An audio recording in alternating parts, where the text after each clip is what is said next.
The jungle had no name on any imperial star chart. It existed as a smear of green on a tactical display somewhere in the outer rim, a planet designated IM 7749 by a cartographer who had never set foot on its surface and never would. The Empire called it a staging world, a fuel depot buried beneath 300 kilometers of canopy so dense that orbital sensors could barely confirm the ground existed. Stormtroopers called it miserable. Supply officers called it strategically vital. The locals, a tribe of silent, amber-skinned people who built their homes in the upper branches of trees wider than starships, called it home, and they had no word for the thing that fell from the sky in a column of fire and smoke and screaming metal. The escape pod had not been designed to survive what it went through. Neither had the man inside it. See, John Rambo came to consciousness the way he always did. Violently, completely, every sense spiking to maximum before his eyes opened. No disorientation, no confusion. 20 years of combat had burned the luxury of gradual waking out of him like acid through copper wire. He was upside down, strapped into a chair that had partially collapsed. Something was burning nearby. He could smell it, not gasoline, not aviation fuel, but something chemical and sharp he had no name for. The air was thick and wet and alive with insects the size of his thumb. Vines had already begun to press against the cracked viewport. The jungle had decided this piece of wreckage belonged to it now. He didn't remember the ship. He remembered a firefight in the mountains. He always remembered firefights, always would.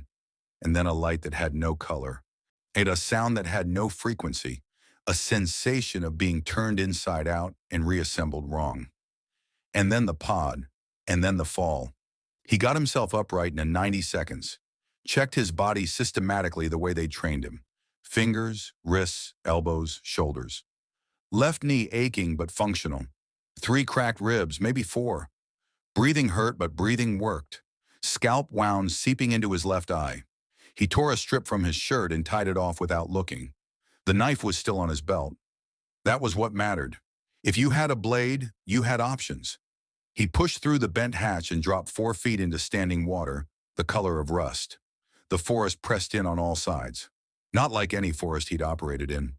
Vietnam, Burma, Afghanistan, the jungles of South America. Those he knew by smell, by sound, only by the specific weight of their humidity. This was different. The trees were wrong. The sounds were wrong. Something enormous moved through the canopy above him, and when it called out, it made a noise that had no analog in any wilderness he'd survived.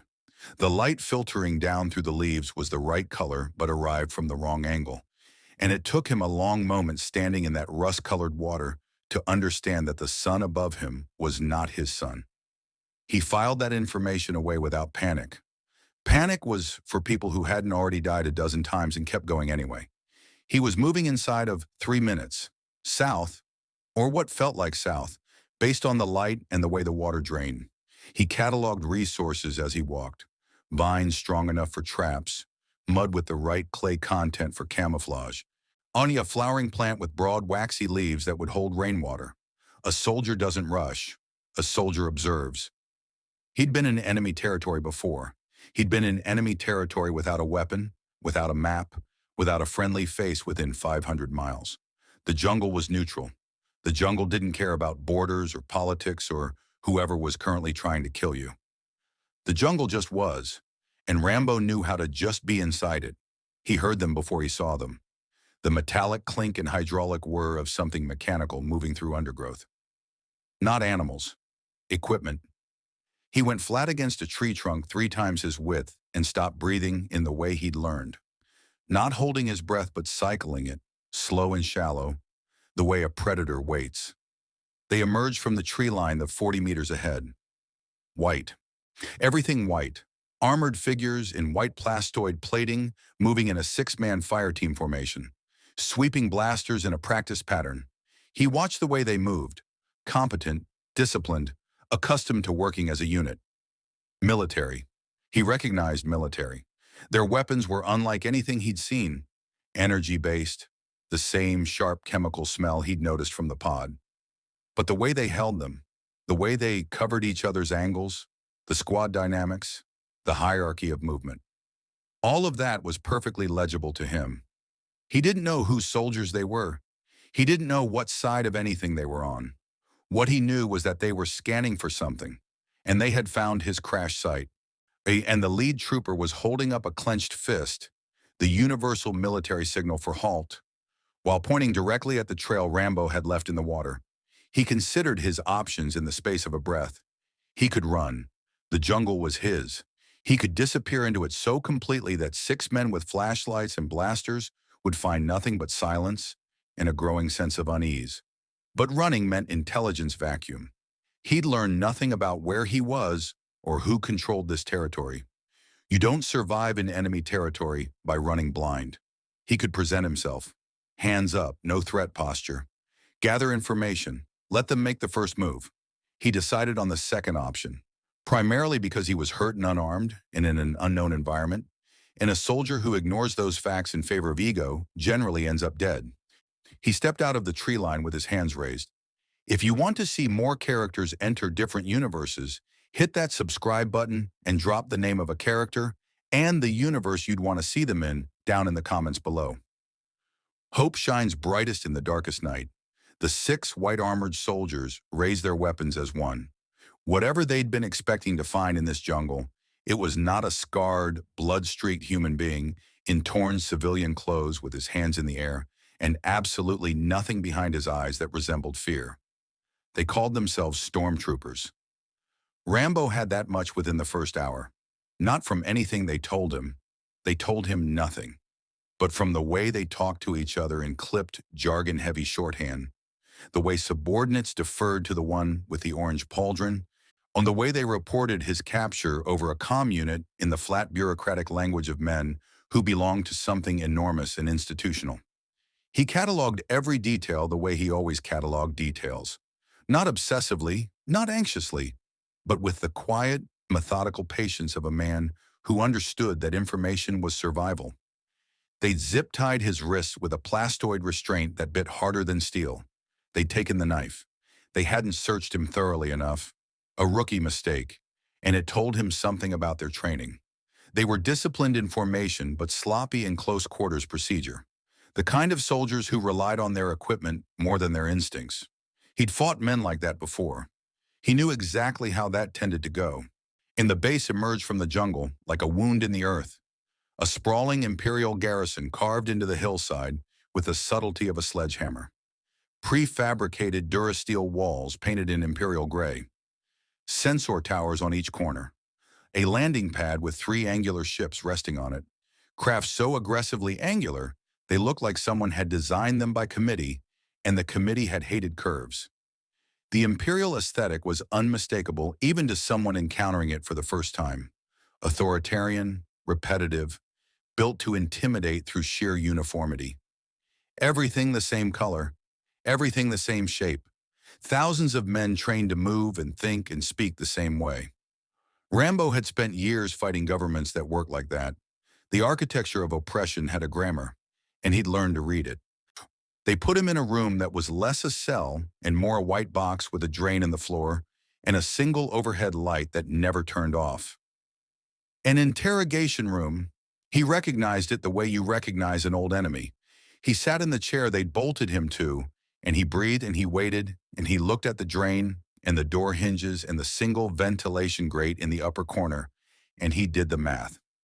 The officer who came in wore a gray uniform with rank plaques on his chest that meant nothing to Rambo, but clearly meant something to the 2 troopers who snapped to attention when he entered. He was perhaps 50, thin in the way of men who considered eating a bureaucratic necessity, with the particular coldness in his eyes of someone who had given orders that ended lives and slept perfectly well afterward. Yes, you arrived in an escape pod from a vessel not registered in any Imperial database, the officer said. His accent was clipped, precise. You carry no identification. You speak basic, but your dialect is unrecognizable. You are wearing clothing manufactured with materials that do not correspond to any known fiber synthesis process in this sector. He paused. Explain. Rambo said nothing. The officer studied him with the calculating patience of a man accustomed to getting answers. You are not a rebel operative. We've scanned you. No implants, no encrypted data, no comm signatures. You are also not local indigenous population. Another pause. What you are is an anomaly, and the Empire does not tolerate anomalies. Rambo looked at the drain in the floor. I'm going to ask you a simple question, the officer continued. Are you alone? The silence stretched out. The officer nodded almost imperceptibly, as if Rambo's silence had confirmed something useful. He turned and said something to one of the troopers in a lowered voice. Rambo caught two words, processing and asset. Asset. He'd been called that before. It never ended well. What happened over the next 6 hours was not, by the standards of what Rambo had survived, particularly remarkable. They were professional about it in the cold, clinical way of people who had done this many times and felt nothing. The officer didn't raise his voice. The troopers followed procedure. There were no dramatic speeches, no villain's monologue, just systematic pressure applied by men who believed they had unlimited time and unlimited institutional backing, and therefore unlimited leverage. They were wrong on all three counts, but they didn't know that yet. What broke something open inside Rambo? Not his will, never that, but something older and quieter, some tripwire buried so deep most men never found it, was the sound from the adjacent cell, a human sound, young, not a soldier's sound. He heard it through the thin durasteel partition sometime around the fourth hour. A rebel prisoner, he understood from overheard conversation. A supply runner not more than 20 years old who'd been in this room for 3 days. The sound wasn't dramatic. It was worse than dramatic. It was the specific, exhausted sound of someone who had stopped expecting rescue and hadn't yet managed to stop hoping for it. Rambo knew that sound. He had made that sound once, in a different jungle, in a different lifetime, in a hole in the ground that he never talked about. He had sworn coming out of that hole that he would never hear that sound from a living person without doing something about it. The officer was speaking again. Something about imperial processing, about labor assignments, about the unique opportunity that cooperation presented. Standard script. Rambo had stopped listening. He was looking at the restraint on his wrist, and at the drain, and at the door. And he was doing what he always did in these moments. Not panicking, not raging, but calculating. Every variable, every margin, every possible sequence of events between this moment and the door. He had no knife. He had no weapon of any kind. He had his hands, even restrained, his elbows, his knees, his forehead, his teeth if necessary. He had a detailed mental map of every surface in this room. He had 6 hours of observation cataloged and filed. He had the complete physiological blueprint of men in body armor, where the gaps were, where the pressure points were, which angles of attack the plastoid plating did and didn't protect. Most importantly, he had the patience of a man who understood that timing was everything and that the perfect moment came to those who waited for it rather than forced it. He looked up at the officer for the first time. "I need water," he said. It was the first thing he'd said since they'd taken him. The officer paused mid-sentence, visibly recalculating, reading the request as the beginning of cooperation. He nodded to the trooper on his left, who moved toward the door to fulfill the request. The trooper had to pass within arm's reach to do it. Rambo filed that fact away and waited and breathed and said nothing more. The trooper made it 2 steps past the chair before Rambo moved. There was no warning, no tensing, no shift in breathing, no telegraphed intention of any kind. One moment he was a restrained prisoner requesting water. The next he had twisted the restraint chain around the trooper's forearm in a single rotational movement that used the chair's own anchor bolt as a fulcrum, snapping the plastoid cuff and driving the trooper's helmet into the wall with enough force to crack the faceplate. The blaster came free from the holster in the same motion. Not pointed, not fired, used as a striking instrument across the bridge of the second trooper's visor before the man had completed his draw. 4 seconds. 2 troopers down. Officer backing toward the door. Rambo crossed the room in 3 strides and put the officer against the wall with one forearm across the man's throat. Not crushing, not yet, just pinning, and looked at him with eyes that were completely calm. "The kid next door," he said. Where does that corridor go? It wasn't a question. The officer understood that distinction. He was out of the cell block in 90 seconds. The young prisoner? A boy, really. 19 at most. Dark-haired and hollow-eyed and moving with the careful deliberateness of someone nursing injuries he was pretending not to have. Followed close behind, wearing a stolen trooper's pauldron over his tattered jacket because Rambo had told him to put it on, and in that moment the boy would have worn a target on his back if Rambo had suggested it. And his name was Devon. He said this once, quietly, and Rambo nodded and didn't offer his own name in return, because names were secondary to movement, and movement was secondary to survival. The garrison was bigger than it had looked from the outside. That was intentional, Rambo understood quickly. The Empire built its installations the way it built its ideology. The visible portion was designed to communicate authority, while the actual machinery of control extended underground, out of sight, in corridors that all looked identical and were designed to look identical. A deliberate maze. Disorient the enemy, contain the prisoner, exhaust the escapee. He'd seen this logic before in different architectural languages, in the tunnels beneath Kuchai, in the compound structures of the Burmese highlands. The principle was identical regardless of the technology expressing it. He navigated by logic rather than memory. Gravity told him which way was up. Air circulation told him which direction led outside. The faint increase in humidity, the specific organic weight of jungle air pushing against the recycled sterility of the garrison's atmospheric processors.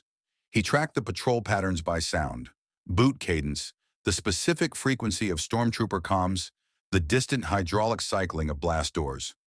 He moved between patrols the way water moves between stones, not forcing anything, finding the gaps that already existed. Devon moved well, better than his condition suggested he should. When Rambo held up a fist, the boy stopped immediately, no questions, and when Rambo pointed, the boy went. Good instincts, or good enough ones. He'd clearly had some field experience before they'd caught him. They took out 2 more troopers in the lower corridor. Silently, efficiently, Rambo moving with a speed and precision that made Devon press himself against the wall and stare in something that wasn't quite fear and wasn't quite awe, but occupied the territory between them. Rambo noticed the look and ignored it. He'd seen it before. It was the look people got the first time they saw someone do violence the way a craftsman does joinery, without drama, without excess, with the pure applied economy of someone who had been doing this long enough that it had stopped being extraordinary and become simply a skill. He took a blaster from the second trooper, checked the charge. Full. He handed it to Devon without comment. "You know how to use that?" "I've fired one," the boy said. "Ache different from knowing how to use one. Keep it pointed away from me. Only fire if I tell you or something's actively shooting at you. Understood?" Devon nodded. Rambo turned back to the corridor. They surfaced through a maintenance access hatch into the pre-dawn jungle, 40 meters from the garrison's eastern wall. The sensor towers were sweeping on a 40-second rotation. He'd counted the cycle from inside. They moved during the blind interval, and the jungle swallowed them whole. Within 60 seconds, there was nothing to indicate that 2 human beings had passed this way. The undergrowth closed behind them like water. The garrison's lights receded. The sounds of its machinery faded into the layered white noise of the forest. Devon exhaled a breath that sounded like it had been held for 3 days. They moved for 2 hours without speaking. Rambo set a pace that was sustainable but not comfortable.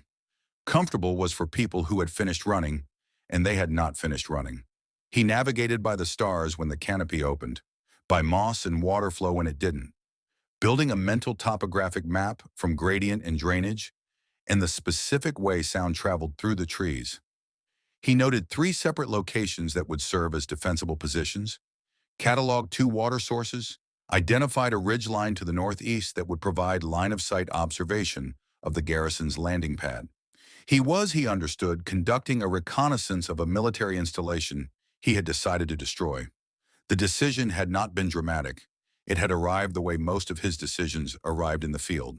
Quietly, wash you through the accumulation of facts. There was a garrison. It was processing prisoners. It had the architecture of a place that processed many prisoners, regularly, systematically.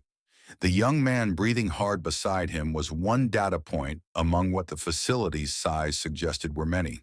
The Empire, whatever the Empire was, wherever this was, whatever had happened to him, had the shape and smell of every authoritarian machine he'd ever faced, and he had never in his life walked away from one of those while it was still running.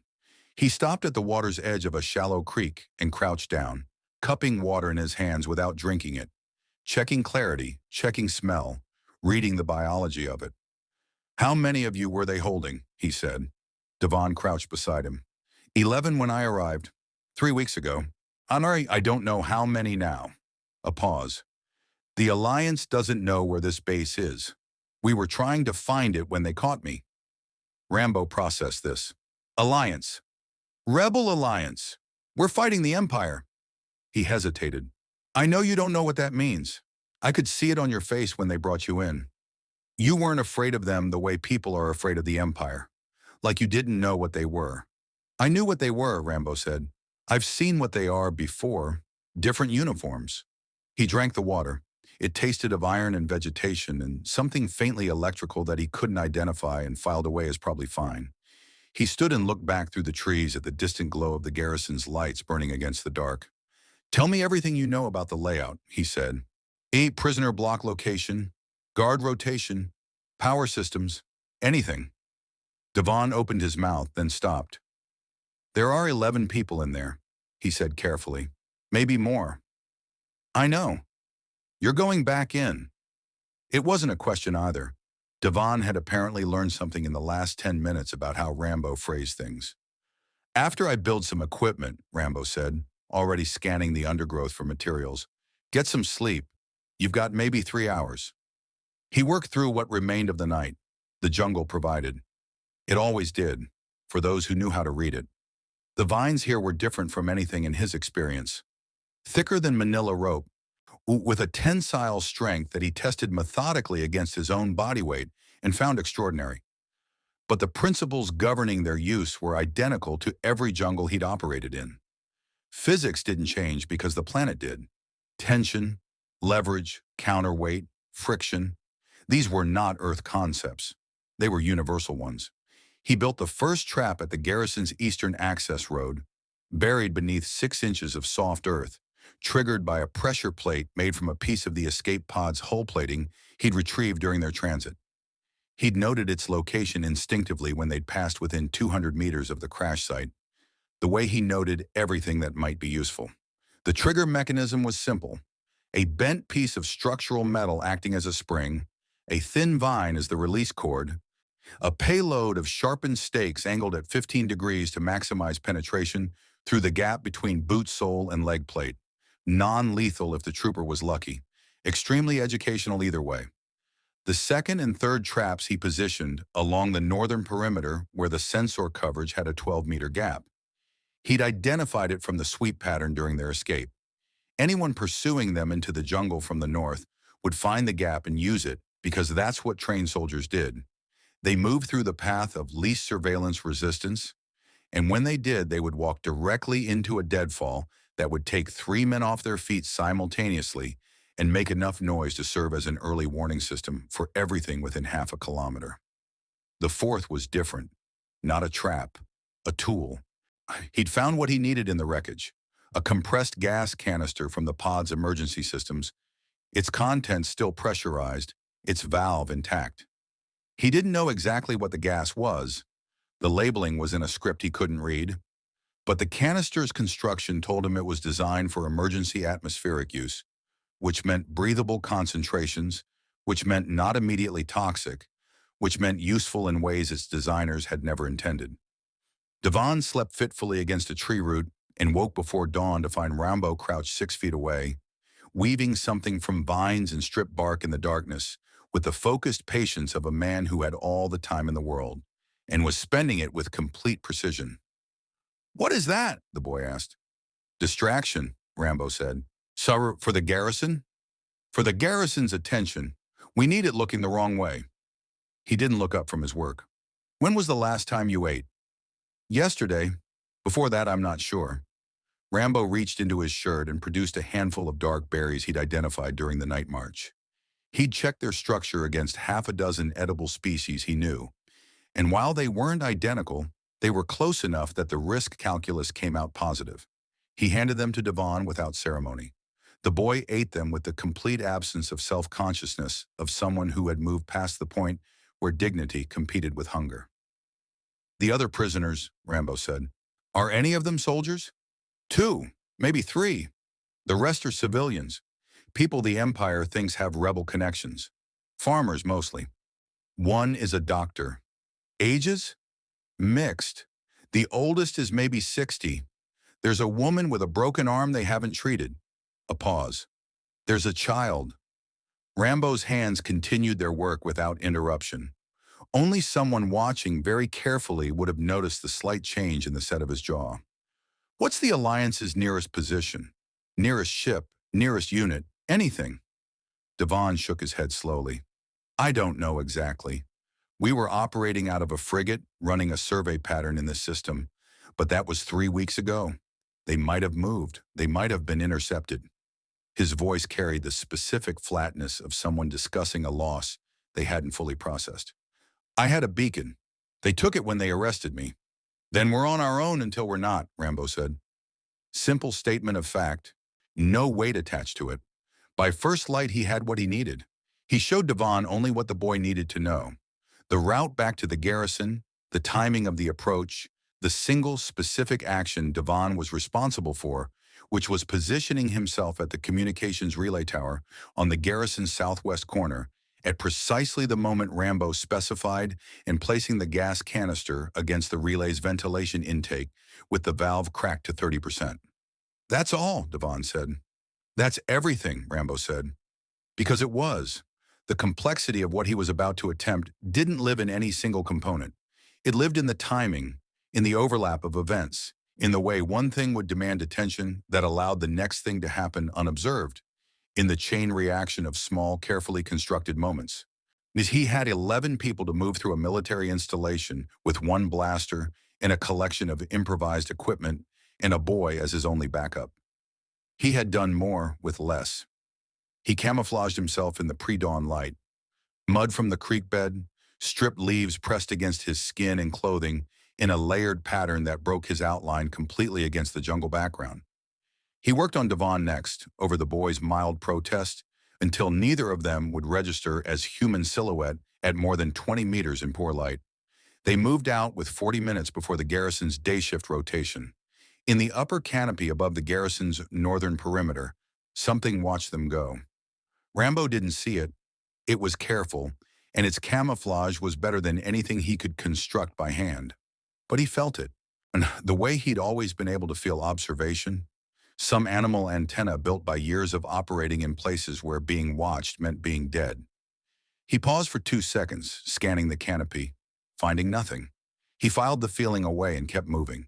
He didn't know that in the leaves above him, a woman in battered orange and white scout armor was holding her breath and watching a mud-covered human being move through the jungle with a silence and precision she had, in 8 years of rebel service, never seen from anyone who wasn't force-sensitive.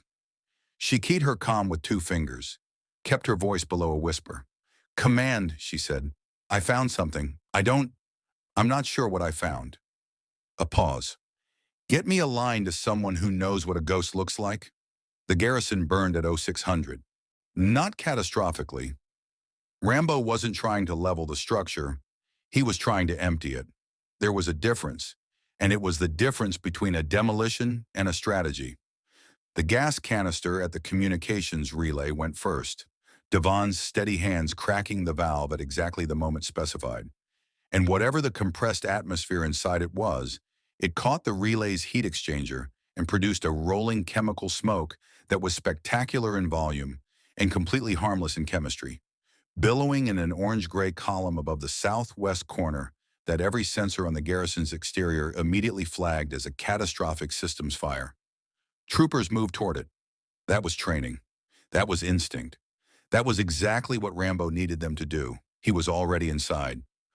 The maintenance hatch they'd used to escape was still unsecured, a detail that had surprised him until he'd understood that the Empire's installations operated on the assumption that the threat moved outward, away from the garrison. not inward toward it. Nobody came back. Nobody chose to return to the place they'd barely escaped. It was a logical assumption. It was also, in this specific instance, completely wrong. He moved through the lower corridor with the blaster in his left hand and a length of braided vine in his right, and he was very fast and very quiet.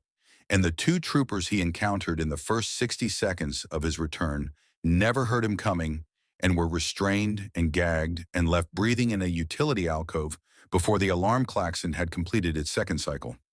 The cell block was on the lower level. He knew this from Devon's information and confirmed it from the directional flow of foot traffic he'd observed during his first captivity. Guards always moved slightly downward when responding to prisoner-related calls, a subtle gradient of urgency that pointed him now like a compass needle. 11 people. 9 when he got the cell block door open, because 2 had been moved in the night to somewhere Devon didn't know about, and Rambo filed that information as a problem he would solve after the immediate problem. 9 people in varying states of physical condition looking at a mud-covered stranger who had appeared in their cell block during what sounded like a facility-wide emergency, holding a blaster and a length of vine with an expression of complete professional calm. The doctor's name was Vasine. She took charge of the prisoners with a quiet authority that Rambo recognized and respected immediately. She'd clearly been doing that since her arrest, maintaining structure and sanity in a situation designed to eliminate both. Broken arm, 3 cracked teeth, moving with the careful economy of someone in significant pain who had decided the pain was not relevant to the current situation. She looked at Rambo the way experienced people look at unexpected help. Not with gratitude, not yet, but with immediate practical assessment. "How many exits?" she said. "2 viable, 1 preferable." He looked at the group. "Who can run?" 6 hands went up.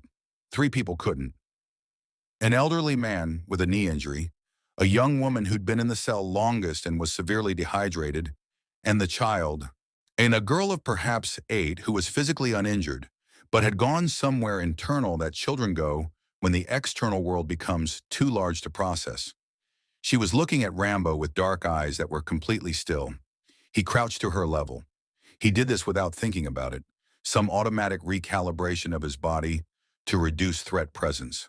"Can you hold on to my back?" he said. She looked at him for a long moment. Then she nodded. He straightened.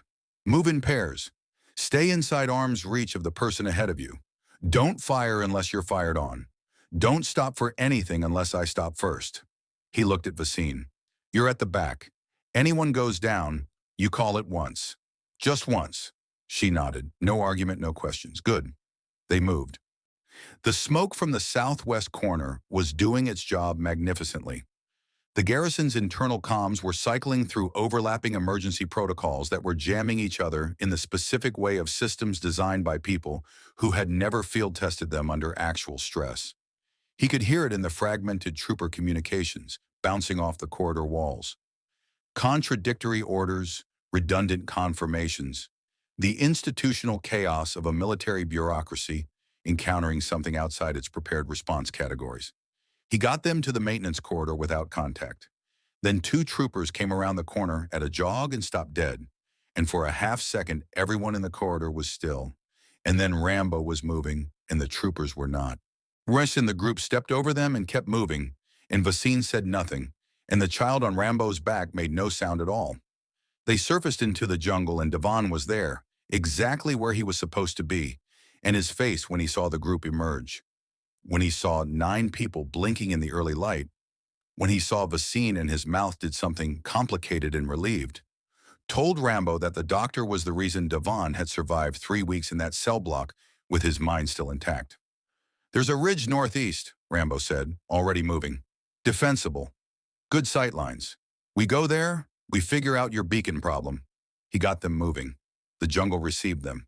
And behind them the garrison's klaxons were still cycling, and the chemical smoke was beginning to thin, and somewhere inside a very angry Imperial officer was discovering that his cell block was empty and his communications relay was offline, and 2 of his troopers were tied up in a utility alcove.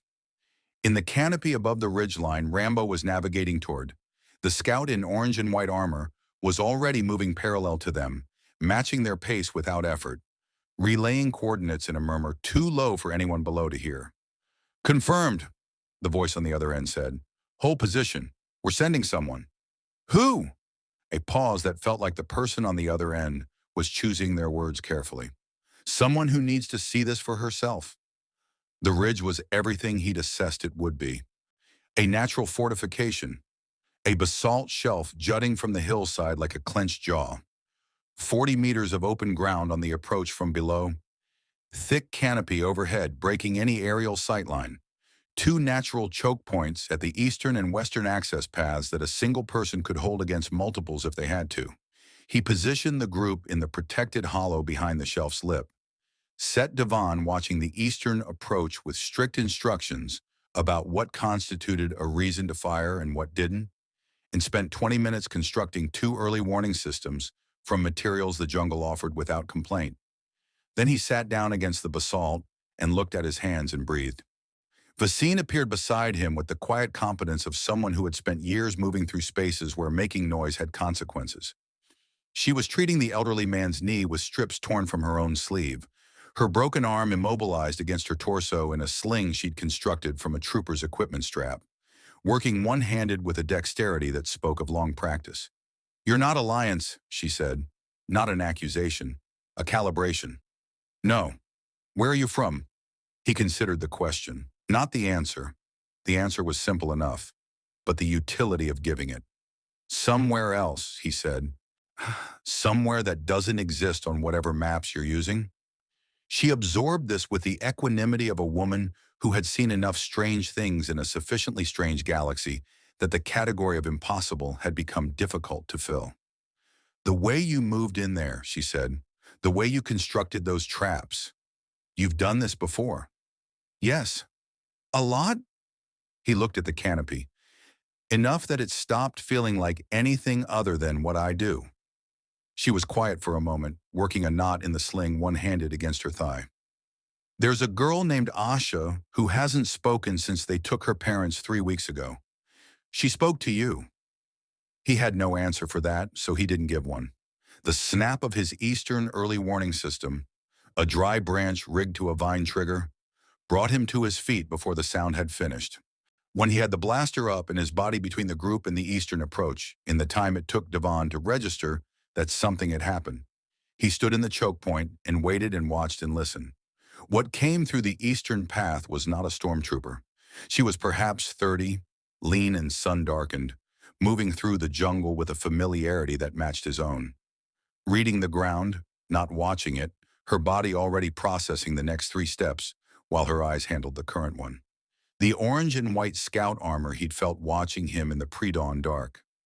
She had her hands visible and her weapon holstered, which was the correct protocol for approaching someone who had demonstrated his response time, and she clearly understood it. She stopped 6 meters away and looked at him with brown eyes that were doing the same inventory his were doing. Threat assessment, capability reading, the rapid professional calculation of someone deciding whether the person across from them was a problem or an asset. "You pulled 9 people out of an Imperial garrison," she said, "with 1 blaster and some rope." "Vine," he said, "not rope." Something moved at the corner of her mouth. "I'm Sergeant Yara Kell, Rebel Alliance, Spec Force. I've been on this planet for 6 days tracking that garrison's prisoner intake." She paused. "I watched you work this morning. I want to know who trained you. United States Army, and then people the Army sent me to after that." None of those words meant anything to her. He could see that clearly.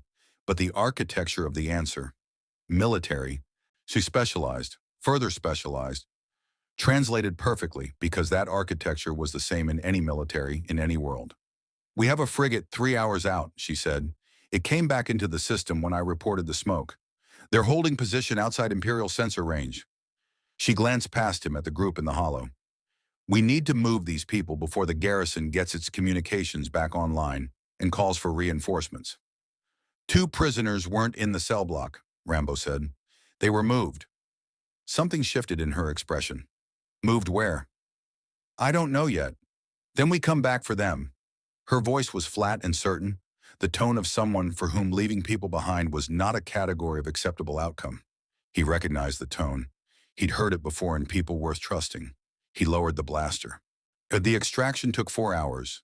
A ground march to a clearing 3 kilometers north, where a low-profile shuttle was holding under camouflage netting that was, Rambo noted, genuinely excellent work.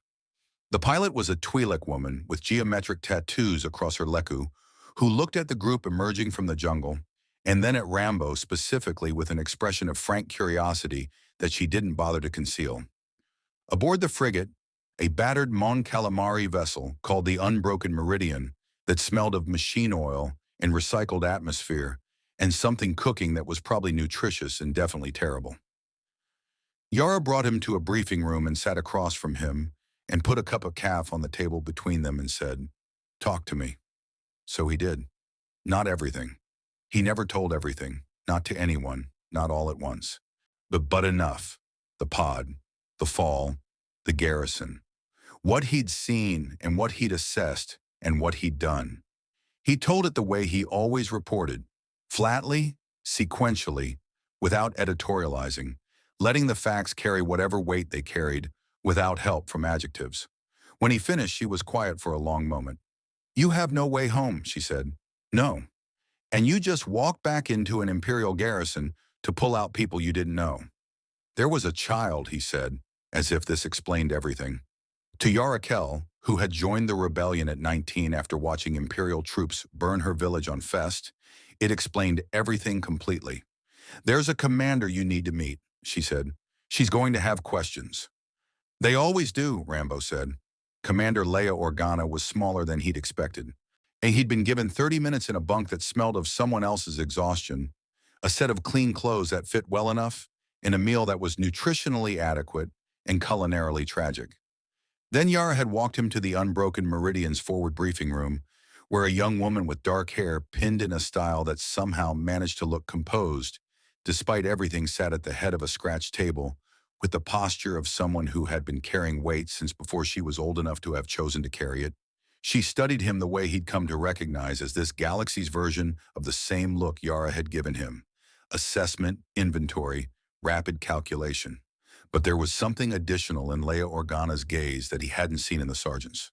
And something that had been broken and reset so many times it had developed its own specific architecture of scar tissue. He recognized that too.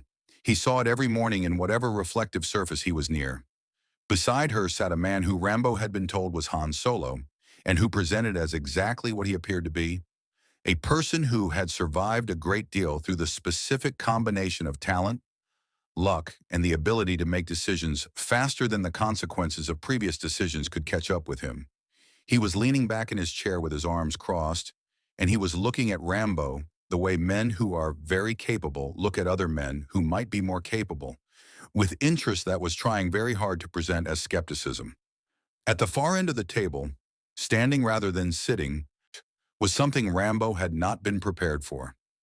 He was perhaps 2 meters tall, covered in dark brown hair that wasn't quite fur and wasn't quite anything else, with amber eyes that were currently performing their own assessment of Rambo with an intelligence and depth that most humans Rambo had met couldn't approach.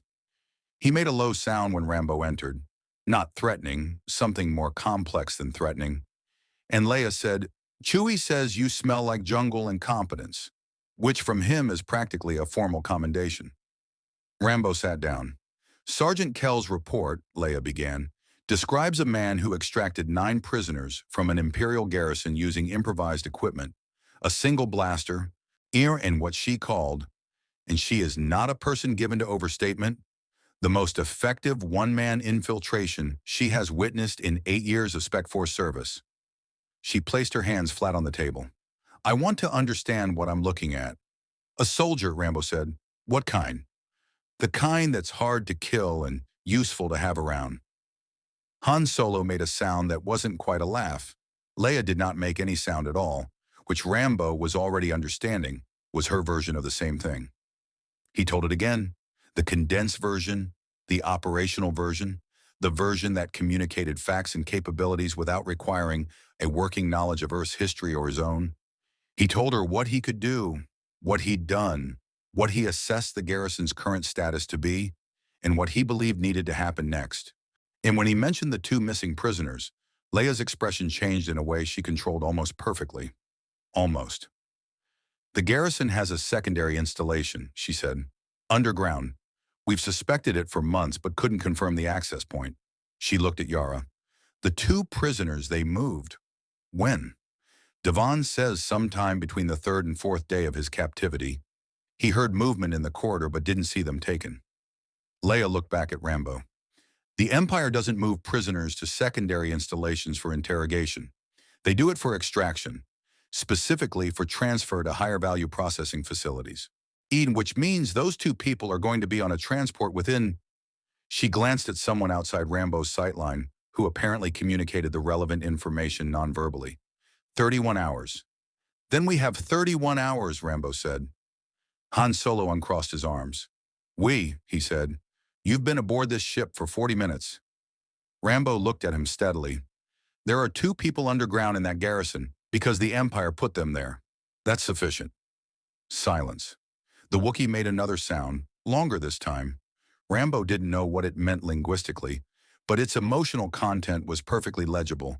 The sound of someone who has heard something that resonates. There's more, Yara said. She put a datapad on the table. Which I pulled everything the garrison's external sensors logged before the communications relay went down.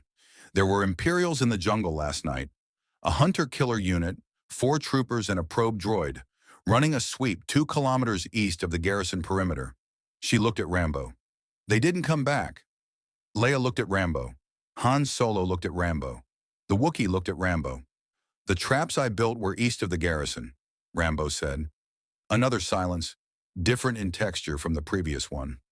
One man, Han said slowly, built traps in the dark, in a jungle he'd never been in, after escaping from an Imperial cell block. He paused, after crashing there in a pod from nowhere. The jungle cooperates if you understand it, Rambo said. Same principles everywhere. He said same principles everywhere, Han said to Leia, which with the tone of a man who was reassessing his entire framework for what everywhere meant. Leia was quiet for a long moment. Then, the two prisoners underground. We have a name for one of them. Mira Vasant. She's a signals analyst. She knows the encryption keys for 3 rebel communication networks. She held Rambo's gaze. If the Empire gets her to a processing facility, those networks are gone. Every operative using them is gone with them. The weight of that number, the unnamed many, the people who didn't know their lives were currently dependent on events in a garrison, on a jungle planet, in a system whose name Rambo still didn't know, settled into the room like weather. I need the garrison layout, he said. Everything your people have on the underground access. Guard estimates, patrol timing, in whatever the probe droid was logging before it stopped logging. He paused. And I need 12 hours. Leia looked at him for a long moment. Something moved in her expression. Not quite trust, not yet, but the specific preceding condition of trust. The decision to act as though it were already present and see what happened. You'll have 10, she said. Yara goes with you. Agreed. Han Solo leaned forward. And what exactly are we going to be doing while the two of you are walking back into the most dangerous place on this planet? Rambo looked at him. Making noise, he said. The kind the garrison can't ignore. Han Solo's expression did something complicated and reluctant that resolved slowly into something that looked remarkably like enthusiasm. Or he spent the 10 hours the way he always spent time before an operation, without wasting any of it. The Unbroken Meridian's engineering bay became a workshop. He went through the ship's supply inventory with the systematic focus of a man converting a list of materials into a plan of action, requesting items through Yara, who relayed them to a baffled quartermaster who kept appearing in the doorway to watch Rambo work with the expression of someone witnessing something between genius and insanity and unable to determine which side of the line it fell on. Thermal detonators, the Alliance's version, compact, reliable, timer-fused. He modified with a patience that made Yara visibly uncomfortable until he explained what he was doing, and she visibly became more uncomfortable because she understood it. Cable wire, in the thin high-tensile variety used for ship rigging, a second blaster, a canteen, medical supplies that he distributed into pockets with the logic of someone who had learned through experience exactly how much a wounded person needed and exactly how fast they needed it. Yara worked beside him. She was good, genuinely good, the kind of soldier whose competence was structural rather than situational, built into how she moved and thought rather than switched on for occasions. She'd run 14 infiltration operations in her 8 years of Spec Force service, she told him, not as a boast but as a relevant professional context. He appreciated that distinction. The underground access, she said, spreading the garrison's schematics across the workbench. Partial information, fragments assembled from surveillance and informant reports and educated inference, with significant gaps that they acknowledged between them without pretending weren't there. Our best estimate puts it here, beneath the Eastern Power Coupling Junction.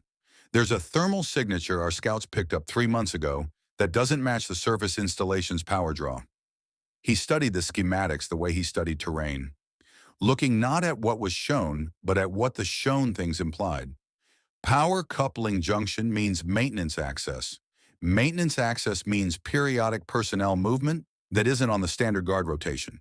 He traced a line with one finger.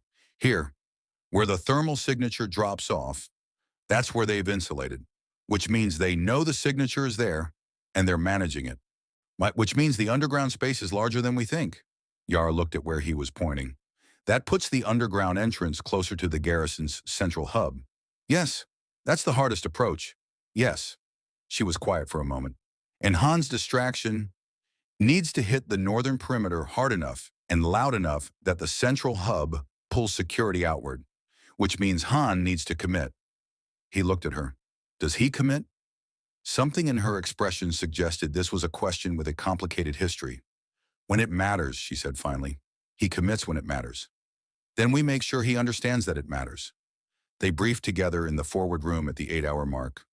Rambo, Yara, Han, Leia, Nick, and the Wookiee whose name he had learned was Chewbacca, and who had spent most of the previous hours doing something to the Millennium Falcon systems that produced intermittent alarming sounds, and Han's increasingly strained reassurances that everything was fine. The plan was presented without ceremony: entry, route, objectives, extraction, contingencies. Rambo laid it out in the flat sequential language of operational briefing and watched the room absorb it. Han had questions. They were good questions. The questions of someone who understood chaos as a variable and wanted to know how the plan accounted for it. Rambo answered each one directly, and when an answer required him to say, "We improvise at that point," he said so without apology, because false precision in a briefing was more dangerous than acknowledged uncertainty. As Leia listened to all of it with her hands folded and her face composed in that specific way of hers that he'd come to understand wasn't blankness, but rather the opposite. Everything processed and nothing displayed.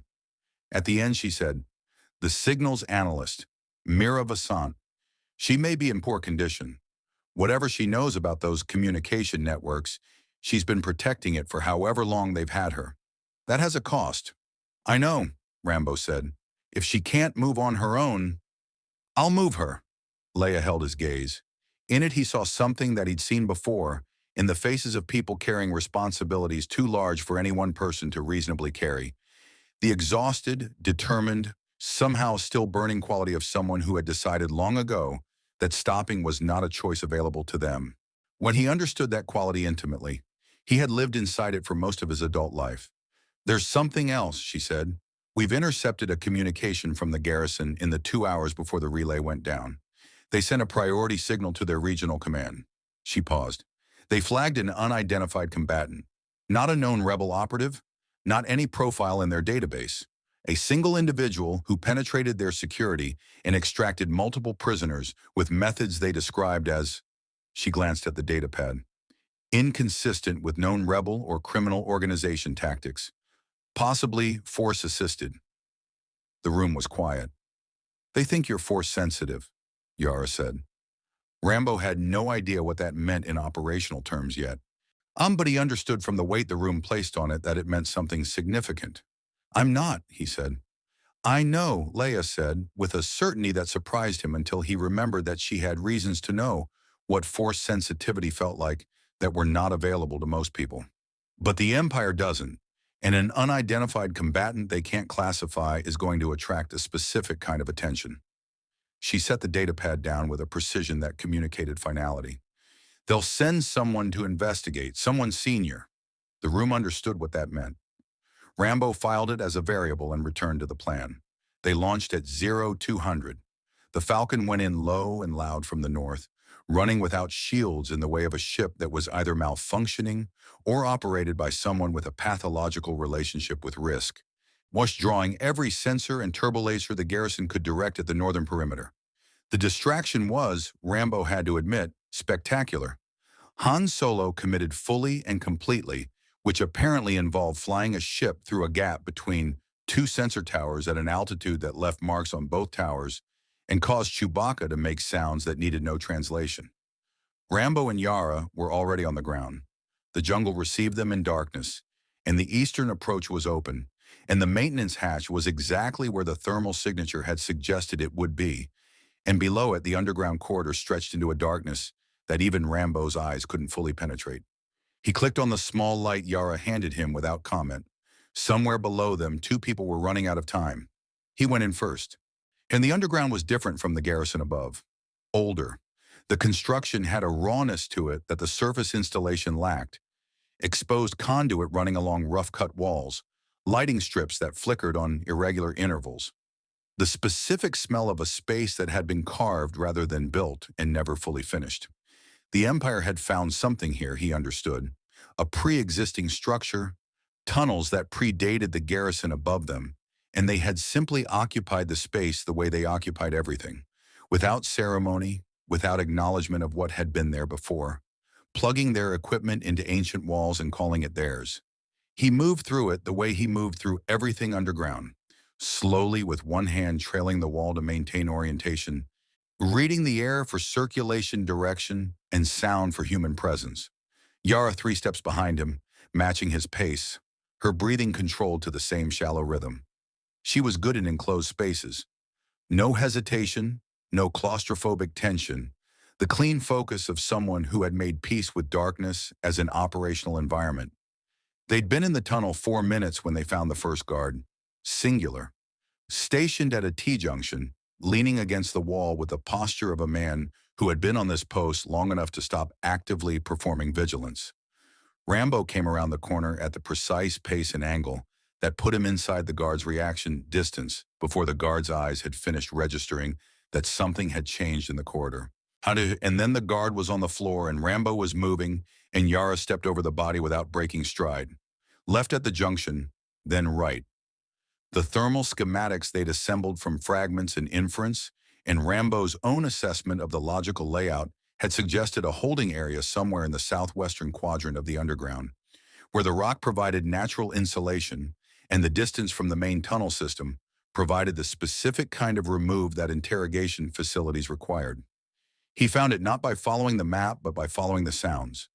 A generator running at higher draw than the corridor lighting required, the faint mechanical cycling of an atmospheric scrubber working harder than a simple storage space would demand. 2 guards outside a heavy door. These ones were alert. Whatever the commotion above them was doing to the garrison, some of it was filtering down here as elevated readiness. They were standing properly, weapons at the ready position, and the corridor gave no angle of approach that wasn't directly in their sight lines for at least 8 meters. Rambo looked at the corridor, then at the lighting strip above the guards, then at Yara. He showed her 2 fingers, pointed at the light, made a small cutting gesture.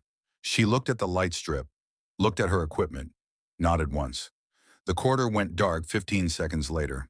Yara had found the junction box 30 meters back, while Rambo had been counting ceiling panels, a piece of patience and foresight that made him reassess her upward from good to excellent.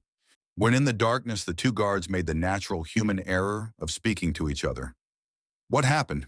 Check the panel. The instinct to verbally anchor to another person when vision failed, and the sound of their voices gave Rambo everything he needed. He was between them in 4 seconds. They were on the floor in 6. The door took Yara another 30 seconds with a bypass tool she produced from a chest pocket with the focused efficiency of someone who had done this in worse conditions. It opened onto a room that was not large but felt large in the way that spaces designed to diminish people, always feel large to the people inside them. A high ceiling, bare walls, two isolation units against the far side that were less cells and more containers, wanting the kind of engineering that communicated very clearly what value the institution placed on its contents. One unit was empty, the other was not. Mira Vassan was perhaps 45, compact, with close-cropped gray-threaded hair, and the look of someone who had decided sometime in the past several weeks that survival was a technical problem, and she was technically capable. She was conscious. She assessed Rambo and Yara in the first 2 seconds after the door opened with the rapid analytical scan of an intelligence professional.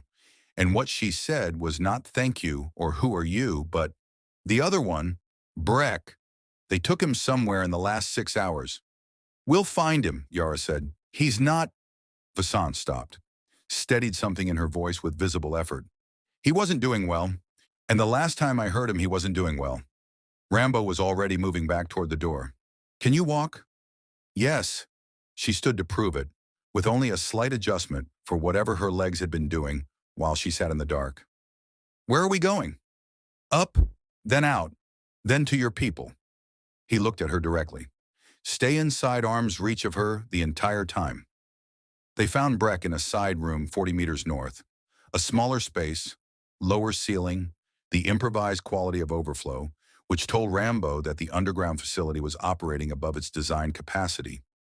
Breck was a young man, perhaps Devon's age, with a technical analyst's hands and an athlete's build that had been systematically worked on by people who knew how to work on it. He was conscious, barely, and when the door opened, he made a movement that was trying to be defensive and couldn't quite complete itself. "Alliance," Yara said quietly and clearly. "We're getting you out." Something in Breck's face did the thing that faces do when the thing they stop believing in reappears. Rambo got the young man upright with one arm, and they moved. The tunnel back was not the same tunnel they'd come down. Not because it had changed, but because the garrison above them had changed. The distraction from the north had shifted into something louder and more consequential than planned, and the vibration coming through the rock above them was not the targeted noise of a precise diversion, but the deeper, more structural percussion of a building taking actual damage. Han Solo, he was becoming certain, and had committed more fully than the plan had strictly required. The maintenance hatch was hot when he touched it.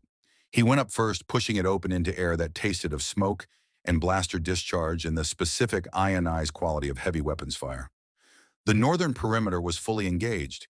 He could see it from the hatch. 300 meters of chaos that had apparently escalated past diversion and into something considerably more sincere.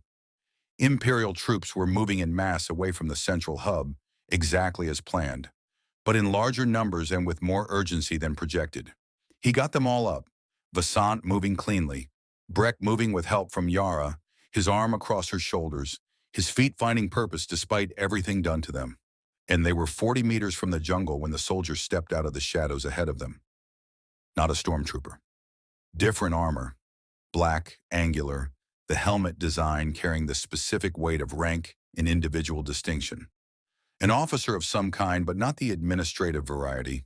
A fighter. Standing in the space between the garrison's edge and the tree line with a weapon held with the loose, ready familiarity of someone who had been doing this longer than most people lived. He looked at Rambo, looked at the group behind him, looked back at Rambo. "You're the anomaly," the officer said. His voice was flat and cold and genuinely curious. "My garrison, my prisoners, my traps in the jungle." He tilted his head slightly. "I'd like to understand what you are." Rambo handed Breck's weight to Vasant, took a single step forward and away from the group, putting distance between himself and them. "Get to the tree line," he said quietly behind him, to the officer. "You want to understand me? Fine. One question." The officer waited. "The people in those cells, the farmers, the doctor, the child." Rambo's voice was completely level. "What did they do to deserve what you did to them?" The officer looked at him for a long moment. Then he raised his weapon. Rambo was already inside his reach. What followed was not elegant. It wasn't meant to be. Elegance was for people who had the luxury of distance and time. This was close and fast and brutal in the specific way of two people who understood violence, professionally resolving the question of which one understood it better. The officer was very good, military trained, combat experienced, way quick in ways that most people weren't quick. He got a strike in that Rambo would feel for a week. He got two. Rambo got the weapon. The officer hit the ground, breathing. Rambo made sure of that, not from mercy exactly, but from the specific moral accounting of a man who drew lines and stood behind them. He looked at the tree line. The group was through it. Yura's arm appeared from the darkness, gesturing, "Now, come now." Above them, the Millennium Falcon screamed over the garrison in a low pass that rattled every piece of Imperial hardware on the surface and answered definitively the question of whether Han Solo knew how to commit. Rambo ran. The unbroken Meridian jumped to hyperspace 40 minutes after they cleared the planet's atmosphere. And Rambo felt the transition as a pressure change more than anything else. A slight compression behind the eyes, a momentary wrongness in the inner ear, the universe making a seam visible for just long enough to confirm that seams existed. Then the stars outside the viewport elongated and became something else entirely, and the planet with the garrison and the jungle and the rust-colored creek and the basalt ridge was somewhere behind them in the ordinary darkness of a galaxy he still didn't have a name for. He sat in the medical bay while Vasine, aboard now, to having transferred from the shuttle with the quiet authority of someone who had been running a field hospital in a prison cell and wasn't about to stop being useful, looked at his ribs and his hands and the scalp wound that had reopened during the fight with the black-armored officer. She worked with one arm still in its sling, her competence entirely independent of the limitation. Asha sat in the corner of the medical bay on a cot, watching. She had not spoken since the ridge, but she was watching, which was different from where she had been when he'd first seen her, somewhere so far inside herself that the outside world was just sound and light with no meaning attached. Small distances. They counted. Mira Vasan appeared in the doorway while Vasine was wrapping his ribs. The signals analyst looked better than she had any right to look. Cleaned up, fed something, wearing borrowed clothes, the technical intelligence behind her eyes already clearly running through implications and priorities and next steps with the focused momentum of a person whose mind had refused to stop working, regardless of what had been done to her body. "The encryption keys," she said without preamble, "intact. All three networks are secure." A pause. "I need to reach Alliance Command within 6 hours to rotate the authentication protocols as a precaution." "Yara's setting it up," Rambo said. Vasant nodded. Then she looked at him in the direct, assessing way she had. Not rude, just honest. The gaze of someone who had decided that indirect communication was a luxury for people who hadn't recently been underground. "Ima, you came back for Breck," she said. "You didn't have to. He wasn't the priority." "He was a priority," Rambo said. She was quiet for a moment. "Where are you from?" "Somewhere the maps don't reach." She accepted this with the precision of someone filing it in the correct category. Unknown, possibly significant, not currently actionable. "What are you going to do now?" He had been thinking about this during the hyperspace approach, in the 20 minutes between the garrison and the ship when the adrenaline had begun its recession, and the quieter, harder questions had moved into the space it left behind. He had no pod to return to, no signal that would bridge whatever gap existed between this universe and his own. No map, no coordinates, no technology that could locate a place that existed outside this galaxy's frame of reference. He had the jungle. He had his hands. He had the skills that lived in his body like a second skeleton, structural and permanent. He had the particular and useless ability to survive things that should not be survived. And he had, for the first time in longer than he could honestly remember, a reason that felt clean. "Whatever needs doing," he said. Vasine finished wrapping his ribs and stepped back and looked at him with the expression she'd been wearing since the cell block. The one that was not quite gratitude and not quite something else. The expression of a woman who had seen enough of human nature in extremity to know that what he'd done in that garrison was not ordinary, not even among people who did extraordinary things. Leia found him an hour later standing at the forward viewport, in on watching hyperspace do what hyperspace did. Turn distance into light and light into passage, and passage into the strange democratic miracle of connection between places that would otherwise never touch each other. She stood beside him for a moment without speaking, which he'd come to understand was how she communicated when she was deciding something. The garrison will be reinforced within 72 hours, she said.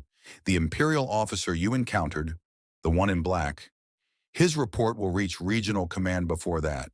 They'll be looking for you specifically. I know. The rebellion has 17 active theaters of operation across the Outer Rim. Every one of them is undermanned and operating under resource constraints that would make a supply officer weep. She paused. White Yara has already put in a request. For what? To have you attached to her unit. Leia looked at him sidelong. I've approved it provisionally, pending your agreement. He looked at the hyperspace light for a long moment. The blue-white of it was clean and cold and indifferent in the way that honest things were indifferent. It didn't care what you thought of it. It simply was what it was, and it moved the way it moved, and it would be there whether you chose to use it or not.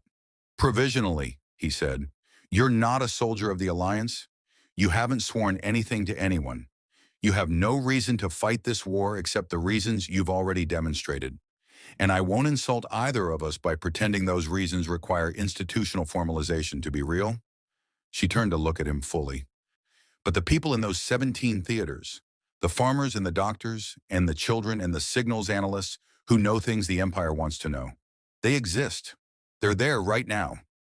He understood what she was telling him.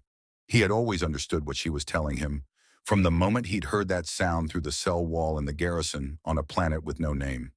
Who runs the unit? He said. Yara does. You'd operate as a specialist attached at her discretion.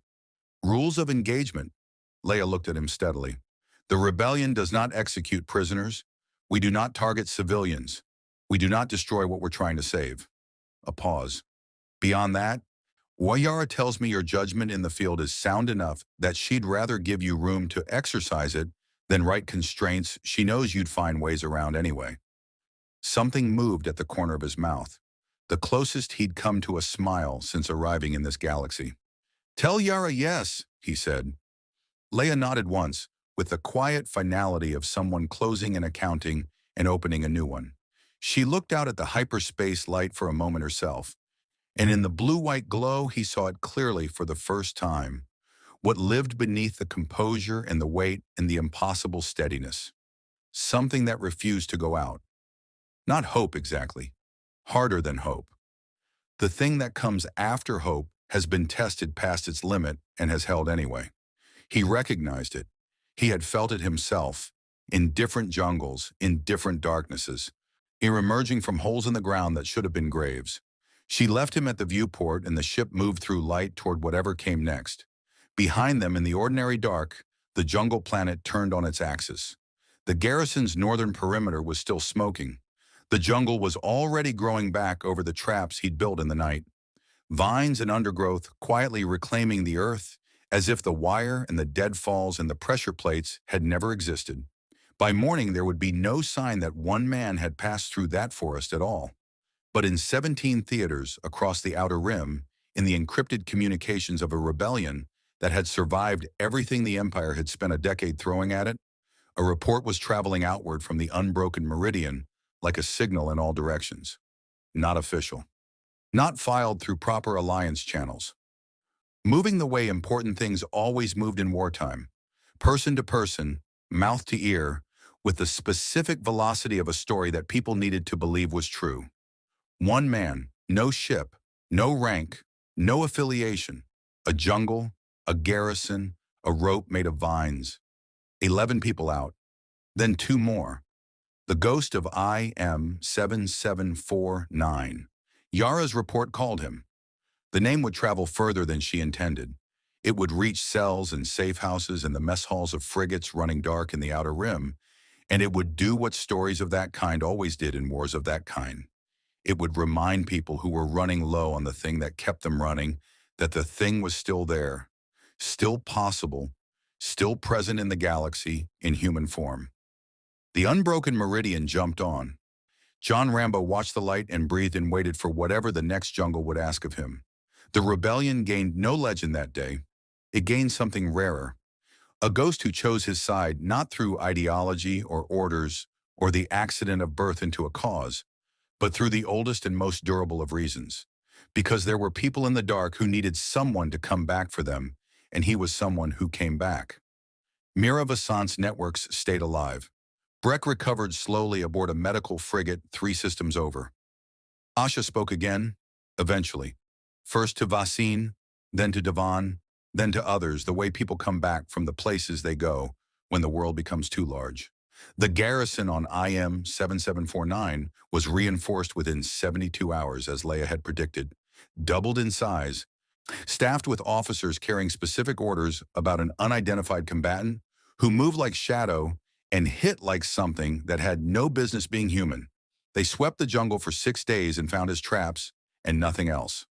Somewhere in the outer rim, attached to a Spec Force unit that had stopped questioning how he did what he did and started simply being grateful that he did it, John Rambo moved through a galaxy that had no name for what he was, doing the only thing he had ever truly known how to do. The war was long. The dark was deep. He had been in both before. He went in anyway.